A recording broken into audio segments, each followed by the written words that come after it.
Hello there, good day and welcome to This Week. This week is where I bring you news tidbits from Ghana, Africa and the rest of the world. My name is Didi Davis. Do stay tuned, we will be right back.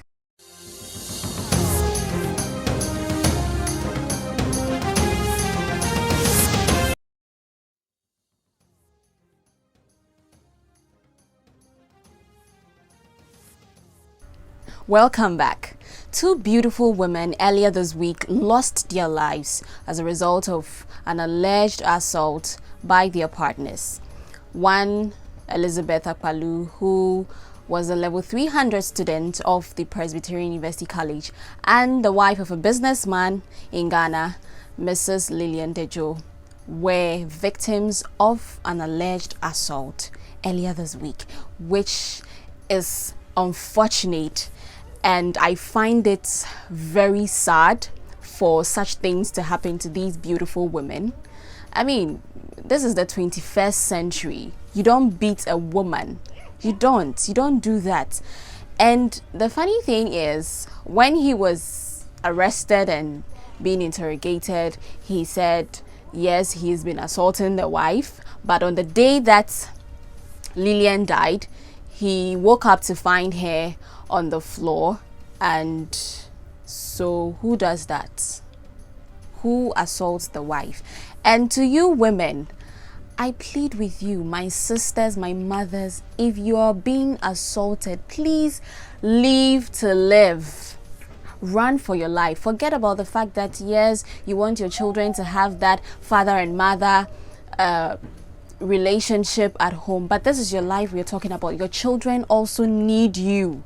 Your children need you to be alive for them, to take care of them and all of that.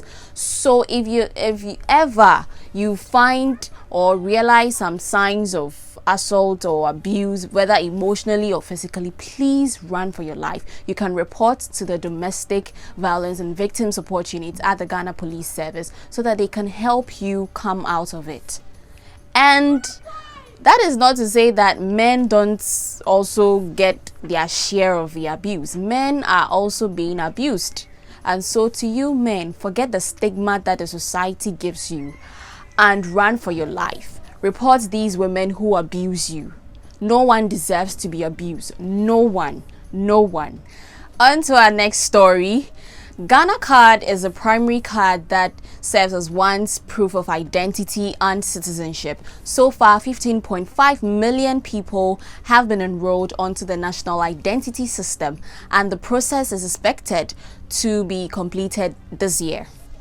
The president, in his State of the Nation's address earlier this week, revealed that from 1st of April 2021, all Ghana cards will now become 10 numbers.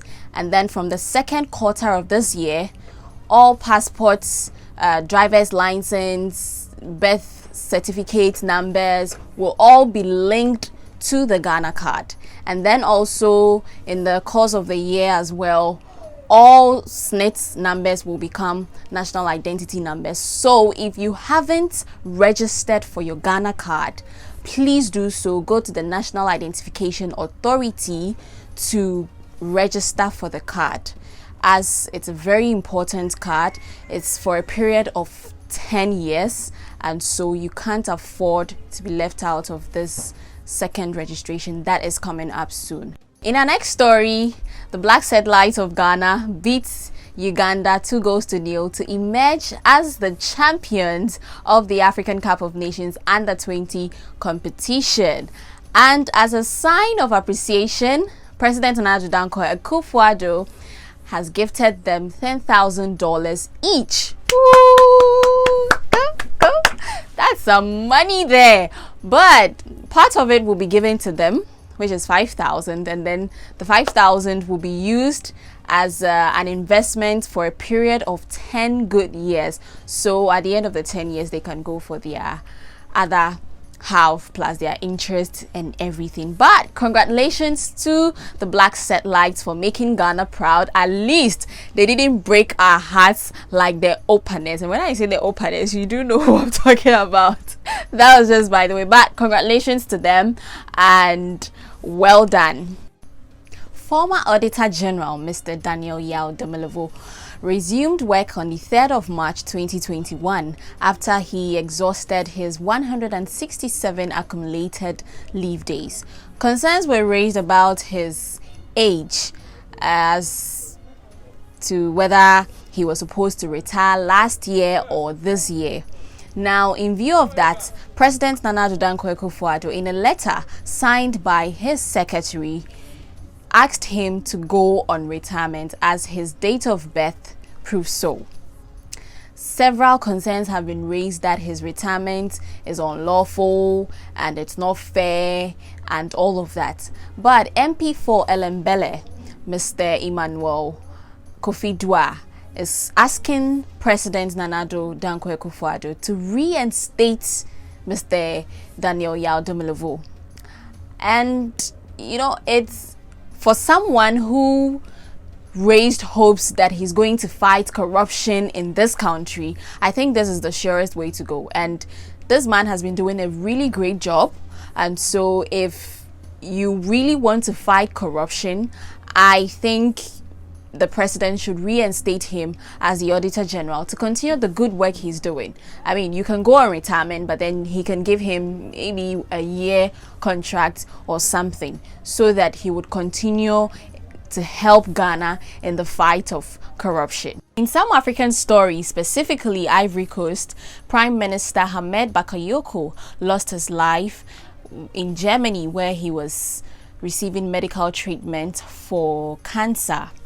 And our condolences to Ivory Coast in these trying times. But my problem is with African leaders who travel outside to receive medical attention. Is it that you don't trust the system in Africa so much that you have to travel outside? If you are doing that, what do you expect the citizens to do? When they are also ill, they would end up traveling outside. So I want to see an Africa where our medical systems would be well restructured to accommodate all of these treatments that our leaders go for. So our condolences once again to Ivory Coast, and may the soul of Hamed Bakayoko rest in perfect peace. Harry and Meghan's Tell It All interview came off this week with Oprah Winfrey, and this happens to be the very first interview since they stepped down as working royals. They revealed that they're expecting a baby girl. Yeah. Congratulations to them. But to the very important part of the interview where Meghan revealed that there were issues of racism that was raised when she was in the palace, and then she had some mental health problems and she nearly took her life. And then also Harry revealed that he was cut off. I beg your pardon. He was cut off from finances and everything that has to do with the royal family. But a lot of people were expecting that the royal family would react to this, but they reacted to all of these things that were raised in the interview a day later. And this is what they had to say about the issues that were raised in the interview. We have just received a statement which Buckingham Palace says issued on behalf of Her Majesty the Queen. The statement says, "The whole family is saddened to learn the full extent how challenging the last few years have been for Harry and Meghan. The issues raised, particularly that of race, are concerning. While some recollections may vary, they are taken very seriously and will be addressed by the family privately." Also, Prince Williams was also asked whether his family are a racist family, and he says no. He defended them boldly that they are not a racist family. Sir, have you spoken to your brother since the interview? No, I haven't spoken yet, but I will do. And can you just let me know, is the royal family a racist family, sir? No, we're very much not a racist family. But Buckingham Palace will address the issues that were raised in the interview regards to race, mental health, and all of that. So I hope they really address it one after the other. But then it doesn't change the fact that they have stepped down as wrecking royals, and so I wish them all the best. And this is what is happening in the international front. And now to some entertainment stories, which happens to be good news for the creative arts folks. President Nana Addo Dankwa Akufo-Addo revealed this year at his first State of the Nations address that a creative arts senior high school is under construction and is near completion in the Ashanti region in Kwadaso precisely. Woo! Good news, good news, good news. Aside that, he intends to establish 5 tourist sites that will meet international standards and bring revenue to the tourism sector and the creative arts sector. Also, he wants to, 2019, there was the year of return. So this year, plans are on the way to also organize beyond the return. Woo! How good is that? And then also, he intends to install a digital revenue system to be able to track and monitor all the revenues that tourist sites get when tourists visit the place. But it has started. The installation has actually started at Cape Coast and Elmina Castles, the Woolly Waterfalls, and so on. So this is the good news for the creative arts industry. I'm super excited.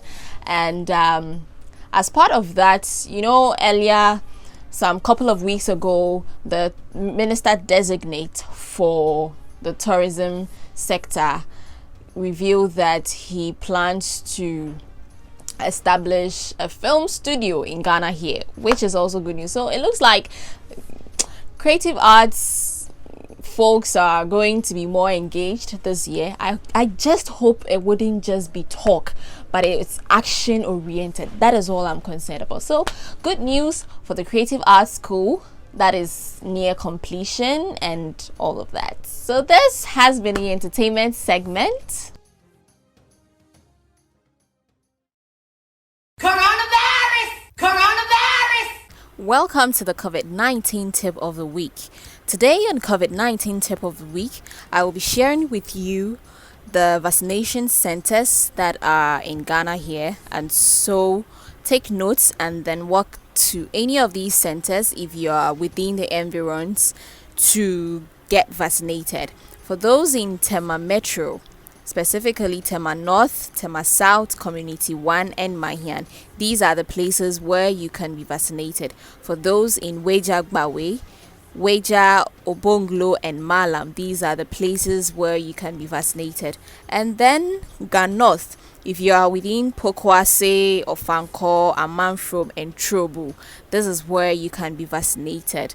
And then Ayawaso North, if you are in Mamobi East, and then Kwautru, this is where you can be vaccinated. And then Gan West, if you are in Oduman, Mayira, Kotoku, and then Amasaman, this is where you can be vaccinated. These are some of the vaccination centers that have been allocated for this vaccination process. Do take notes and be vaccinated. Do stay safe. Bye. This has been This Week with me, Didi Davis, and proudly sponsored by Wired Studios. Catch you same time next week. It's bye for now.